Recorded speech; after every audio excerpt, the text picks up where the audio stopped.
لە بری کارەبای 24 کاتژمێری ڕۆژانە تەنها 4 کاتژمێر کارەبایان پێ دەدرێت. من ئێستا لە دۆڵی ئاکوانم، جگە لە گوندی ئاکوان 9 گوندی تر تەنها کارەبای نیشتیمانیان هەیە و ڕۆژانە نەبوونی کارەبا گرفتی بۆ دروستکردوون. من ئەڕۆمە لای خۆیان و قسەیان لەگەڵەکەم لەسەر ئەم بابەتە. کارەبالەوەی خەراتر نابێ على اساس قول بۆ حکومت کارەبایەکی 24 ساعتی بینی و 4 ساعتی و 5 ساعتیش نییە، ڕۆژێ 5 ساعت و 6 ساعتیش کارەبا من بەدەست ناکەوێ.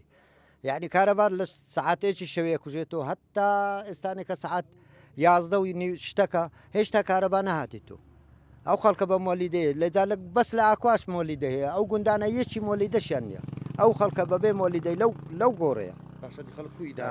والله ئێجا ماچەکەن نەمردنە و نەژینە. على اساس قول بوو کارەبا 24 ساعت مانجی شەش بێ کارەباش نهاتیە وارێن 24 ساعتە کورە 4 ساعت و 5 ساعتێت ئەو خەڵکە والله ئەو خەڵکە بە هیلاکس و لە گەرما لە بێ ئاویا لە جادەی خراپ لە هەموو شتێکی چ برەی چاکە هیچی چاچی تێدا نیە.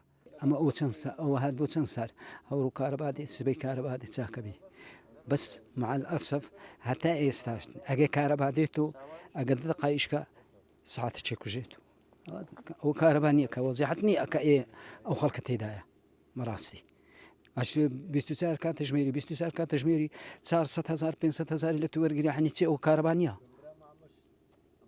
بەڕاستی ئەوە نییە ئەو کاتژمێر کارەباتانەیە والله 24 کاتژمێری 3 ساعت 4 ساعت ئایا بی ئان نابێ.